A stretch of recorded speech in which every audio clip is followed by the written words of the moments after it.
Well, thank you for joining me, Dr. J.W. Morrison, theologist, New South Wales, Australia. Let's listen to this love song by Peter Frampton.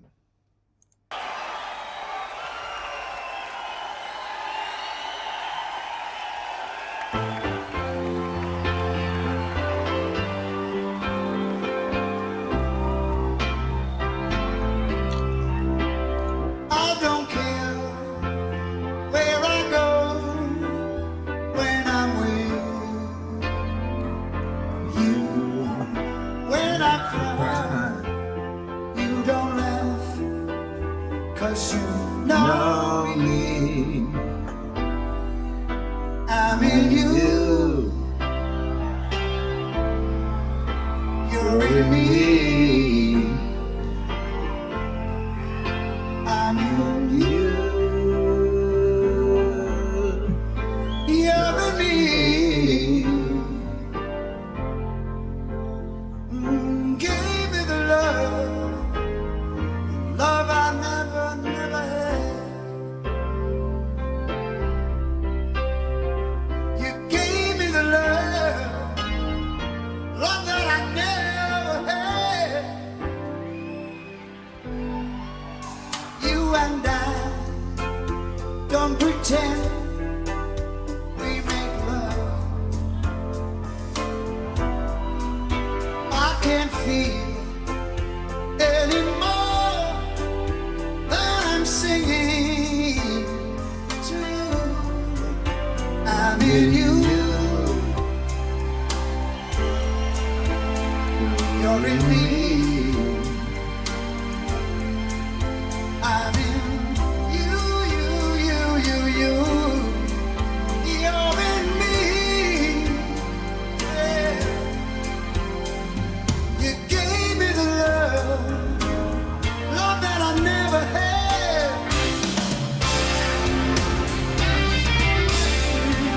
You gave me the love that I never had.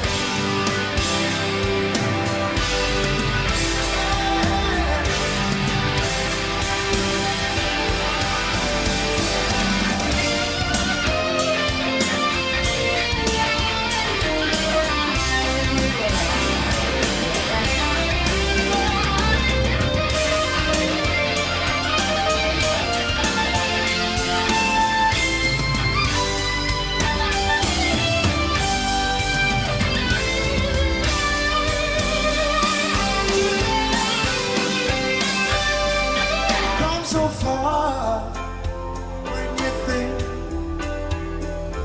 back. You can't buy what we made, you and I. I'm in you, you're in me. I'm in you, you're in me. Yeah, you gave me love I never had. You gave me love I never had.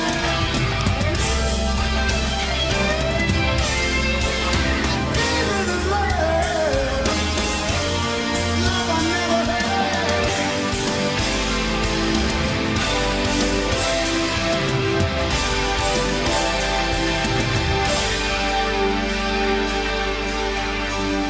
I don't care where I go when I'm with you.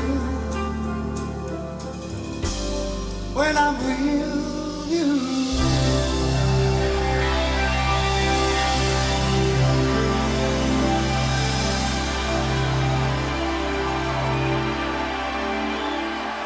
Thank you very much.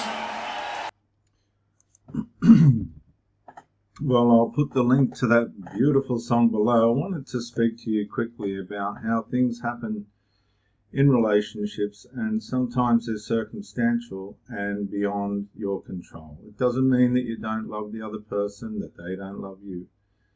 Things have just gotten to the point where it's just gotten too far beyond fixable. This isn't uncommon. This happens a lot. It's a matter of where the values lie in the heat of the confrontation. The confrontations can vary, the issues can vary, and what will happen is pressure and stress coming from the issue, if it's unable to be resolved, will cause the person that you're in love with to default, or yourself, to default back to what is important to you. We always default back to our core beliefs. Now, what is not a good thing to do is trying to rationalize this beyond the facts. Because when you try and rationalize beyond the facts, you go into ruminating thinking. You begin to ruminate, you begin to get anxious, you begin to break down. And unfortunately, breakups always need time. We panic when we break up, we worry, we don't want to lose the person that we love, we don't want to come into conflict. We just want to find a way of saving our course, our position. And this isn't always possible. In the last instance, in my last relationship, not an argument, not a fight, a couple of little things, but nothing major. Then adult child. Well, from that point on, once that started, the relationship went backwards. It was out of her control. It was her child. She built a relationship with that child that was beyond maternal, and that's fine for her and him, but it was never going to work in a personal relationship sense for her. Her relationship to the son was too close.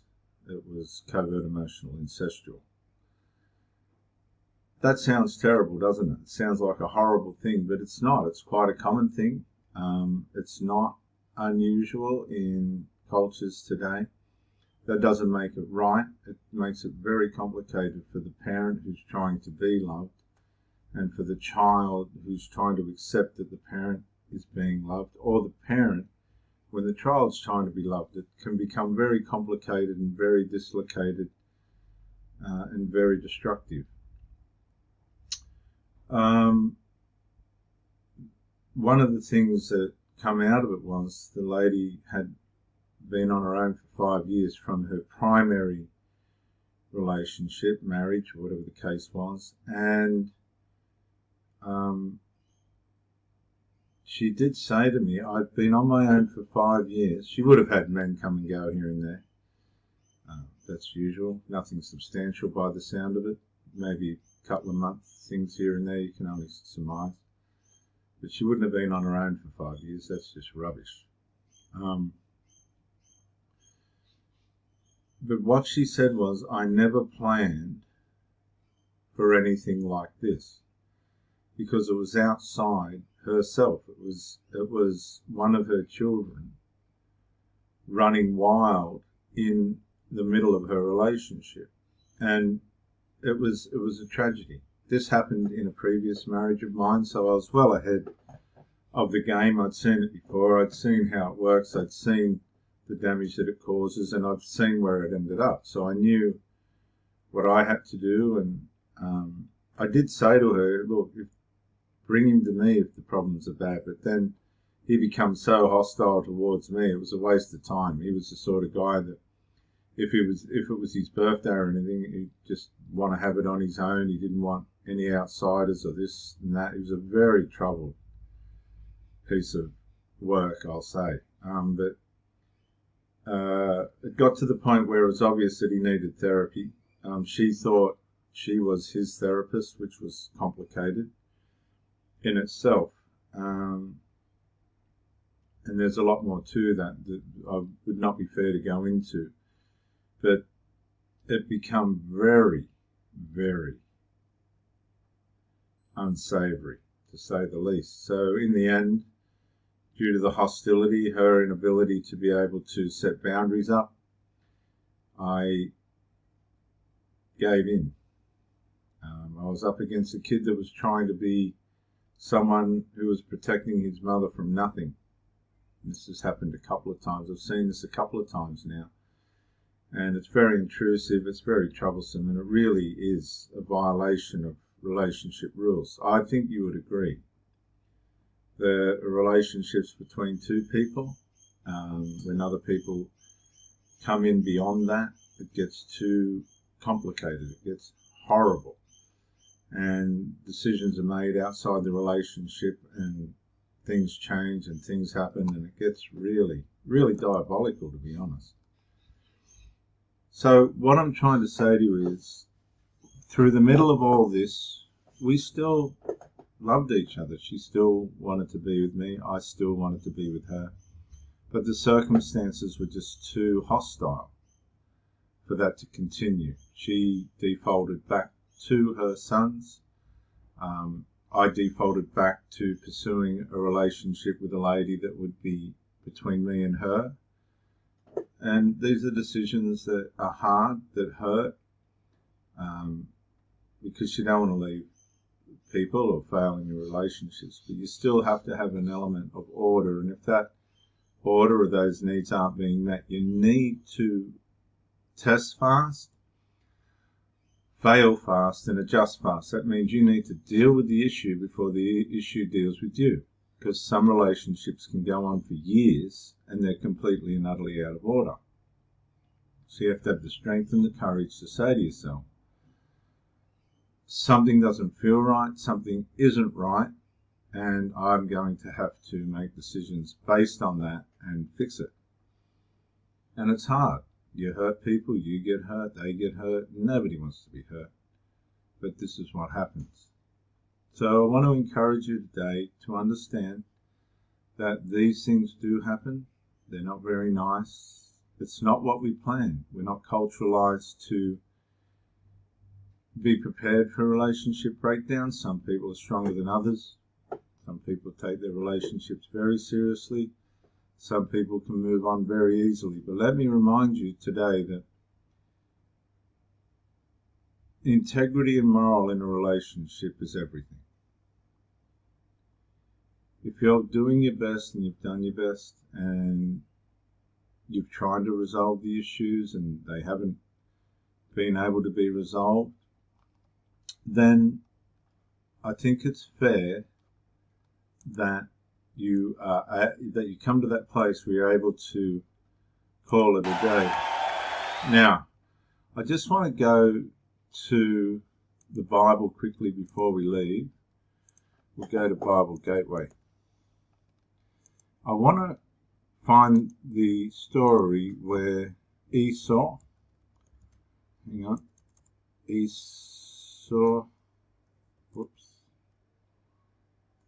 Jacob and let's go to where Jacob, it's Isaac blesses Esau. Isaac blesses Jacob, that's right. And there's a story behind this, a very strong story, and a very sad story, because if we go to the chapter, which we're going to have to, Genesis chapter 27, let's go to that. Come on. Genesis 27, gang. Here. Genesis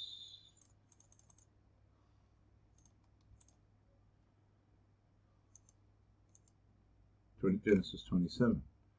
Read the full chapter. Now it came to pass, when Isaac was old, and his eyes were so dim that he could not see, that he called Esau his older son, and said to him, My son. And he answered, Here I am. Then he said, Behold, now I am old, and I do not know the day of my death. Now therefore please take your weapons and your quiver and your bow, and go to the field and hunt game for me, and make savoury food such as I love, and bring it to me, that I may eat, that my soul may bless you before I die. Just let me tidy this up a bit. Thank you. Then he said, Now Rebecca, now listen, now this is interesting because this is the mother. Now this is what I mean about mothers. Okay, she's listening. Now Rebekah was listening when Isaac spoke to Esau his son, and Esau went to the field to hunt game and to bring it. So Rebekah spoke to Jacob her son, saying, Indeed, I heard your father speak to Esau your brother, saying, Bring me game and make savory food for me, that I may eat it and bless you in the presence of the Lord before my death. Now therefore, my son, obey my voice according to what I commanded you. Go now to the flock and bring me from there 2 choice kids of the goats, and I will make savory food from them for your father, such as he loves. Then you shall take it to your father, that he may eat it, and that he may bless you before his death. And Jacob said to Rebekah his mother, Look, Esau my brother is a hairy man, and I am a smooth-skinned man. So there's an alliance taking place between the mother and the son, undermining the father and the son. The mother and the younger son, the golden child, are undermining the father and the scapegoat child. Perhaps my father, Jacob says, will feel me, and I shall seem to be a deceiver to him. But actually, as a matter of fact, that's what he was. And this deception was being birthed out of the enablement of the mother. The conception of deception was coming from the mother because she was teaching this son that it was okay to try and change by deception what the father wanted. Now she's deliberately set out to deceive the father through the younger son, and she's going to great lengths to make this happen. This is not uncommon in families today.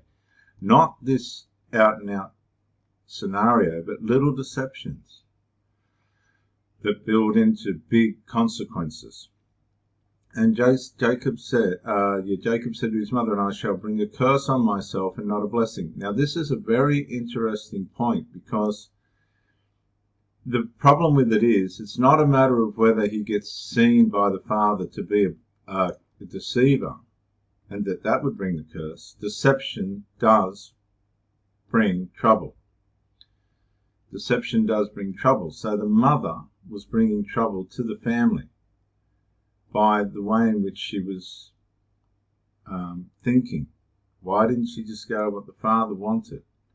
But it's funny, through all these deceptions and things, God works. God will get his way in the end. But his mother said to him, Let your curse be on me. Now this is the lengths that mothers will go to get their way. My son, only obey my voice and go get them for me. And he went and got them and brought them to his mother, and his mother's made savory food, such as his father loved. Then Rebekah took the choice clothes of the elder son Esau, which were with her in the house, and put them on Jacob her younger son. And she put the skins of the kids of the goats and on his hands and on the smooth part of his neck. Then she gave the savory fruit and bread which she had prepared into the hand of her son Jacob, and Jacob took it. Now this is this isn't unsimilar to what happened to Eve in the garden, is it? She ate from the tree, the knowledge of the tree of whatever. Well, he's just taken the food of deception. So he went to his father and said, My father, he said, Here I am. Who are you, my son? Jacob said to his father, I am Esau. So here we go. So there's a lie. He's in deception now. I've done just as you have told me. So therefore he's cursed his mother now, because she said she'll bear the curse. Please arise, sit and eat of my game, that your soul may bless me. But Isaac said to his son, How is it that you have found it so quickly, my son? And he said, Because the Lord your God brought it to me. So Isaac said to Jacob, Come near, that I may feel you, my son, whether you are really my son Esau or not. So Jacob went near to Isaac his father, and he felt him and said, The voice is Jacob's voice, but the hands are the hands of Esau. And he did not recognize him, because his hands were hairy like his brother's hands Esau. So he blessed him. Then he said, Are you really my son Esau? He said, I am. He said, Bring me your Bring it near to me, and I will eat my son's game, so that my soul may bless you. So he brought it near to him, and he ate. And he brought him wine, and he drank. Then his father said to him, Come near and kiss me, my son. And he came near and kissed him, and he smelled the smell of his clothing, and blessed him, and said, so on and so forth. And the story goes on. We might continue this story in the next part of what we're going to do. But what I'm trying to show you out of this is the lengths that a woman will go to, despite the husband, which can change the course of the relationship, because this has happened right at the end of Isaac's life. And if we go on and look at what happened to Rebecca, was it Rebecca? Yeah, Rebecca. After this, I think some strange stuff happened to Rebecca. Let's see the death of Rebecca in the Bible. Let's have a look. Rebecca was buried in a cave in Machpelah and near Mamre in the land of Canaan. According to the Talmud, the Torah's explicit dating of the life of Ishmael helps to date various events in Jacob's life. By implication, the age of Rebecca at her death. If we just have a quick look at this, we'll see. Ishmael was born when Abraham was 86 years old and died at the age of 137. Isaac was born when Abraham was 100, and at that time Ishmael was 14. Jacob and Esau were born when Isaac was 60. At that time Ishmael was 74. Right after Jacob receives the blessings and flees to Laban. So Jacob ran away after he got the blessing because Esau would have killed him. The Torah states that Esau married Mahalat, the daughter of Ishmael, son of Abraham, sister of Nebaioth, on which Rashi quoted something or other, But Rebecca, let's get to Rebecca. Rebecca's death after Jacob's 20 years with Laban indicates that Jacob was 97 when his mother died, and Rebecca was either 120 or 134 based on different things. But she did die, which is something that we need to be aware of. We're all going to die. And there's no time to be trifling with relationships. We need to be serious, we need to be real, and we need to be able to make them work. It's not a game, it never was a game, it was never supposed to be a game. But a lot of people have lost their way with this stuff now, and they're turning it all into a game, and we shouldn't. We shouldn't. We should love as best as we can. We're going to go up to this song, and I'll go out with this. Bless you all. Bye for now. This is Dr. Jason W. Morrison, theologist, New South Wales. Not that I never had.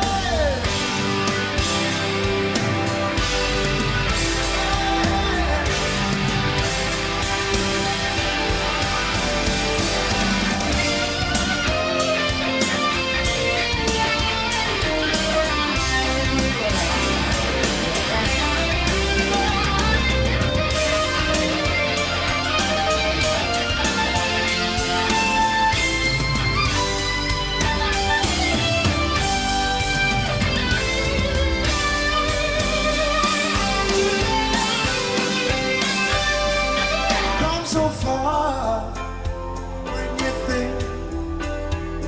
think back, you can't buy what we made.